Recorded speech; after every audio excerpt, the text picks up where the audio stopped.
technology. Ito ay nangangailangan ng patnubay at gabay ng magulang para sa mga batang manonood. Magandang hapon, Pilipinas at buong mundo. Mga kapatid, kapamilya at kapuso, pahiram po na 20 minuto ng iyong hapon. Ako nga pala si Daddy Girl at welcome sa Kwentuhan with Eabab.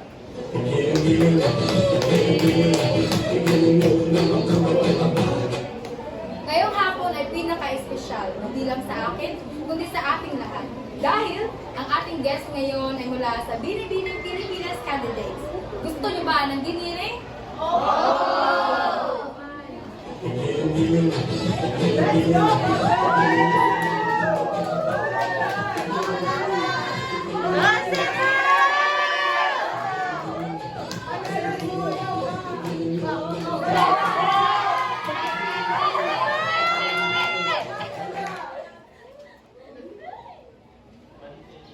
With Carlet Dualas Casanillo 2020. Hinamot ko dahil ito ay Makati! Magandang hapon sa inyong lahat. Ako po ay si Georgia Majolina, 20 years old. Sinabon ko doon. Cebu! Magandang hapon sa inyong lahat. Ako si Jen Idol M. Nababos. Nagmula sa Bulak dito, Bulak doon, Bulacan! Magandang hapon sa inyong lahat. Kung nga pala si Met Irish yourself na nagmula sa Manila, pusok sa taas, baha sa baba. Manila, nang ibig sabihin sa Bisaya, Manila, anda motela! I love it.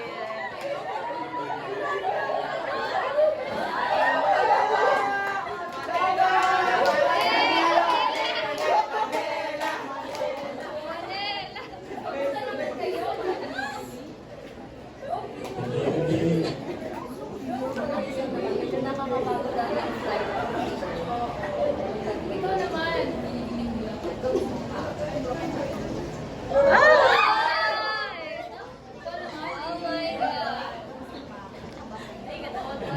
Ako ay tausip sa ipapasalamat dahil napauna ka ninyo ang aking invitation dito at humibad pa talaga kayo dito sa Manila para sa programa nito. Kaya maraming salamat. O sa mga binibini, balikan natin yung Q&A portion na nangyari noong coronation night ninyo. Gusto kong balikan yung mga sagutan ninyo. Ano ang mga balikan ano? Para sa'yo, ano ang kahalagahan ng wika? Gusto ko ulit marinig yung mga sagutan niyo. Kasi na-trending yun eh. Pwede ba? Ako ang una. So, para sa akin, mahalaga ang wika lalo na sa antas ng personal. Dahil ito ay nagsisilbing pag-express natin sa ating damdamin at pag-iinan.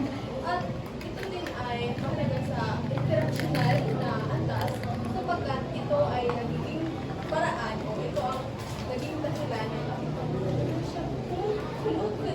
komunikasyon sa ibang tao at ang ating relasyon sa kanila. Ayun na. Ikaw naman. Para naman sa akin, ang wika ay isang simbolo ng soberanya. Bakit ito simbolo ng soberanya?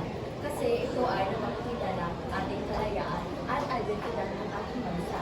Sa pamamagitan nito, naipahayag natin ang ating kultura, kasaysayan, ang galing ng bansa. Ayun lang.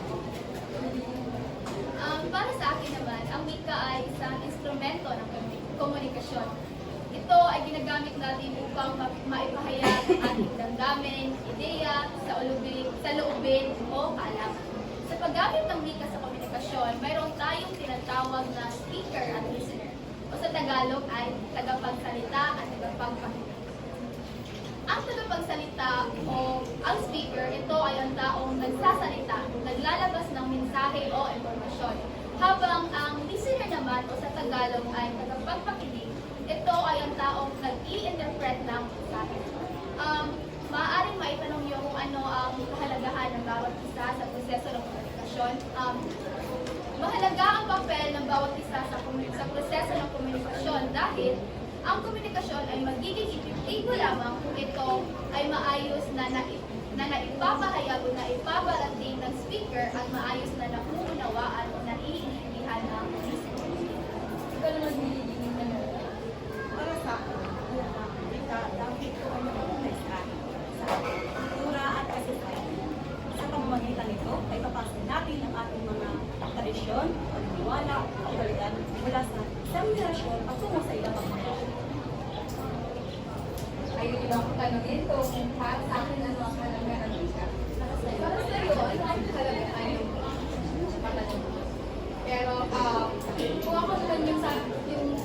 sagot nun, para sa akin, ang wika ay halaga.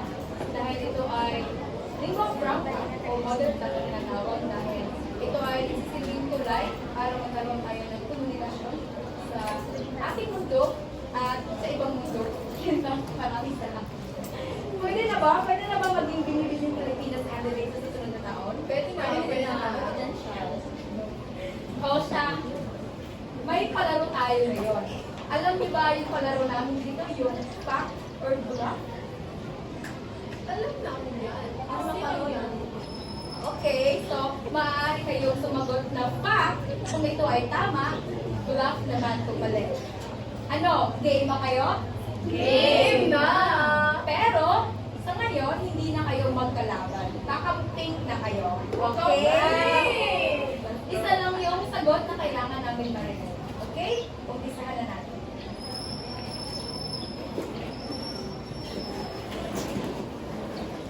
So, una, ang interactional na tungkulin ng wika ay isang relasyong sosyal.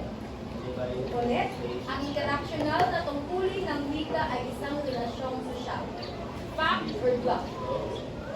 Fact! Fact na fact! Fact na fact! Tama! Ito ay fact! Dahil ang interactional na tungkulin ng wika ay isang relasyong sosyal. Pangalawa, ang regulatory na tungkulin ng wika ay pangangailangan o tool, utos at pakiusap. Ito ay fact or bluff? Fact. Bluff! Bluff na bluff? Bluff na bluff. Bluff, tama! Ito ay bluff dahil ang regulatory na tungkulin ng wika ay isang kontrol o babala.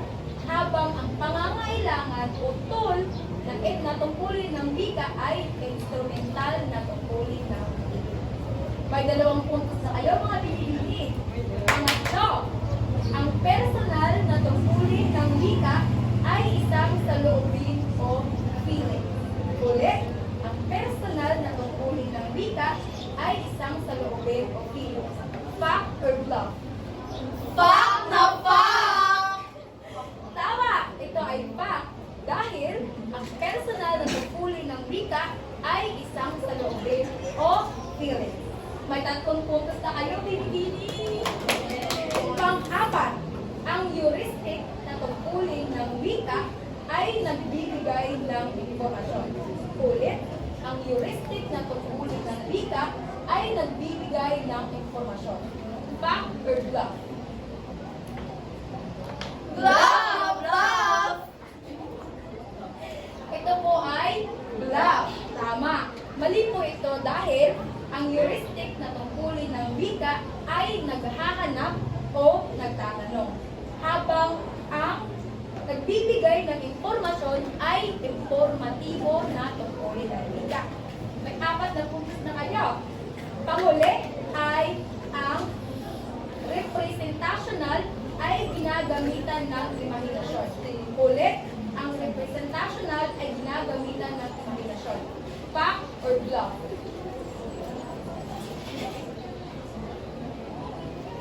Bluff! Bluff na bluff? Bluff na bluff! Tama!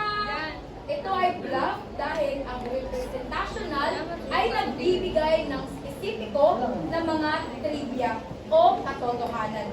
Habang ang ginagamitan naman ng imahinasyon ay imahinatibo na tungkulin ng wika. Palakpakan naman natin, please. Woo! Grabe, hindi pa rin kayo nahihirapan sa mga tanungan ko, ha? So, ngayon, lubos-lubusin ko na dahil baka hindi na kayo bumalik dito dahil pinahirapan ko kayo.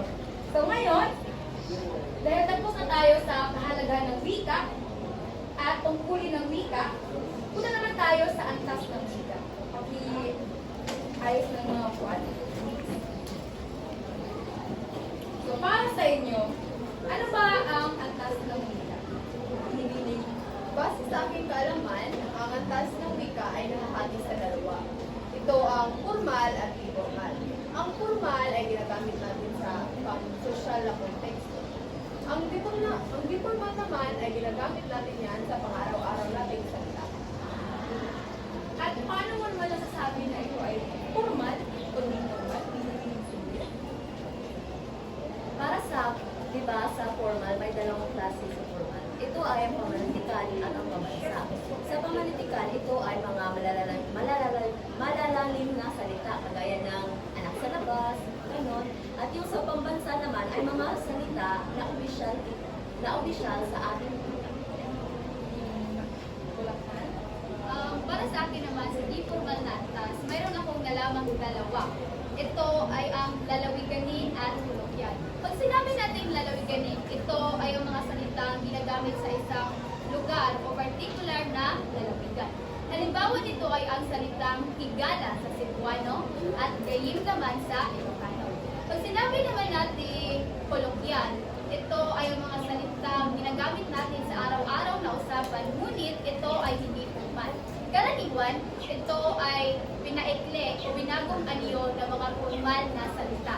Halimbawa nito ay ang salitang meron, na sa formal na pananalita ay mayroon.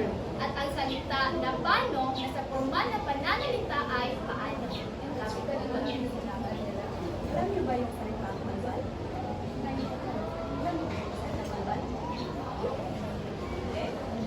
Ito yung ginagamit natin sa casual na usa, lalo na sa merkada. Halimbawa, yung salitang kaibigan, nagiging tropa, friendships, o republics.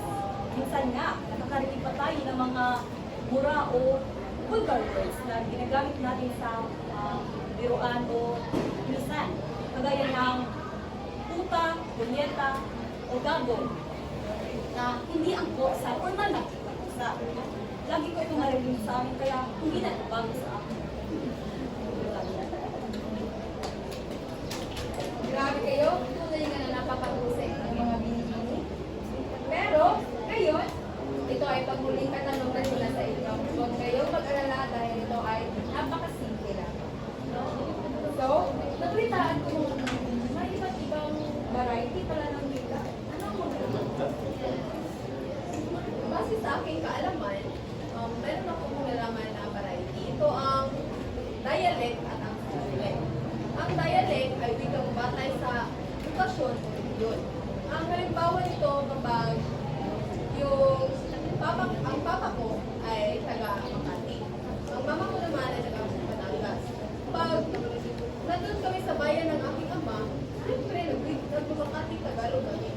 Pero pag nandun kami sa bayan ng aking ina, ay karne kami magsalita. Pag ang samantalang socialite naman ay ito ang particular na salita na ginagamit ang particular na grupo o nagsisilbi o nagpapakita ng kanilang cultural o katangian. Ang halimbawa nito ay kagaya ko, ilalagay ko na lang yung sarili ko na nasa middle class. Ang tawag ko sa CR ay comfort room at banyo. Pag punta tayo sa high class, ang tawag nila doon ay powder room or toilet.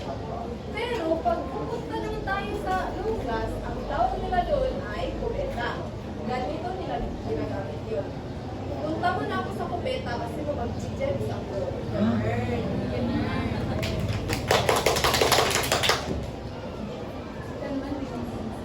Sa akin naman, may karanasan ako sa dialect na salita. Ayun ang pidgin sa kakaiba. So sa pidgin, hindi buo yung pagsasalita ko ng bata. O kaya may switching ko. Imbes na ako ay pipili ng pagkain, nasasabi ko ay ako pili pagkain. Kahit na hindi siya o yung pag-usap, naiintindihan ko pa rin.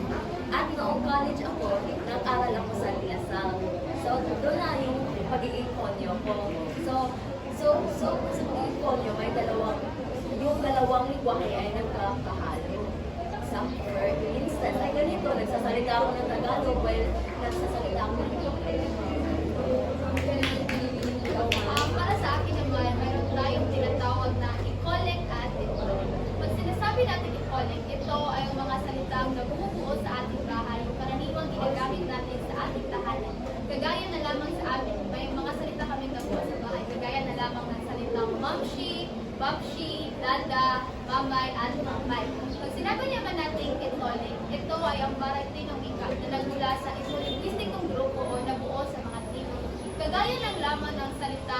Bulanon. At ito ay naglalarawan ng pagkahugis bilog ng buwan, o pagkahugis buo ng buwan. At pag sinasabi naman at ang isa pang nasabi ko na halimbawa nito ay ang salita palangga o ang ibig sabihin ay sinisinta o minamahal. Ikaw naman, binibilang ka nila. Napansin niyo ba na bawat tao ay may ibang estilo kung paano tayo pumasa? Ito ay tinatawag natin o identity speech. Ika nga nila, your love to define your identity. Ito ay tumutukoy sa paraan namin kung paano tayo magpatunayan sa iba. Ito ay parang nagiging trademark na. Halimbawa, kay Lupang Quinto. Alam niyo ba yung line ni Lupang Quinto? Go, go, go! Todo na to! So, malalaman namin na siya talaga ang salita. Samantalang, tinatawag naman tayong jargon. Ito ay ginagamit natin sa isang particular na profesyon. Sa mga hindi pala alam, ito pala ay isang guro. Ito ay, ginagamit namin mga salita pala ay lecture, formative assessment, o lesson plan. Kapag may narinig kayong kakaiba, baka jargon na yan.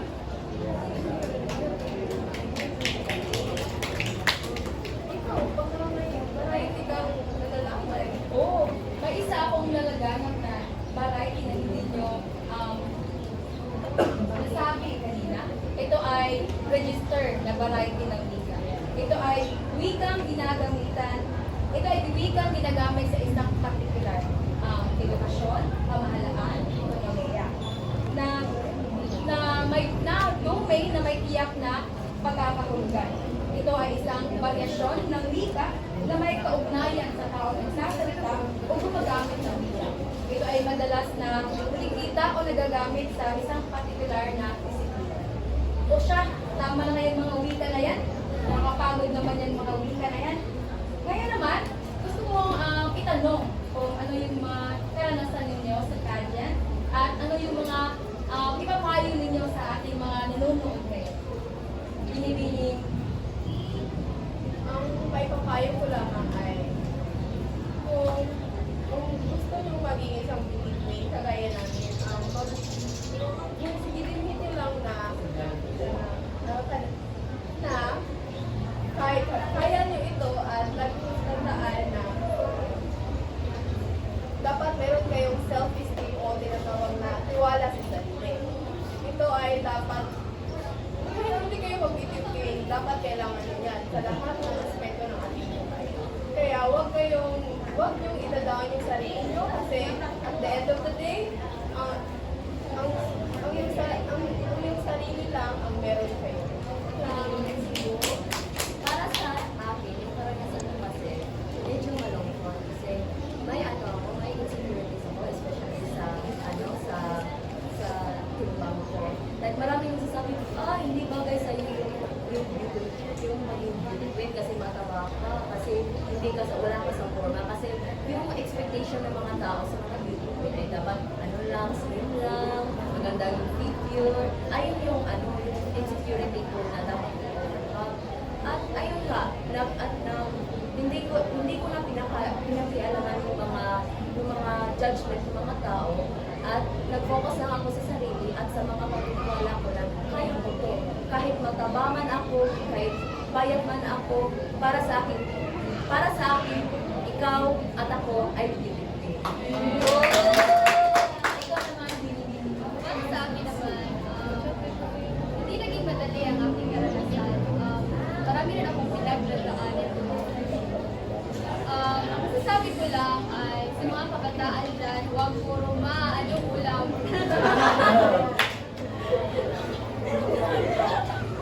Charot lang. Ang masasabi ko lang ay magtiwala kayo sa inyong mga sarili at huwag kayong matakot na i-judge ng mga tao sa iyong paligid at siguraduhin nyo lang na may tibay ng loob at yaga kayo sa inyo.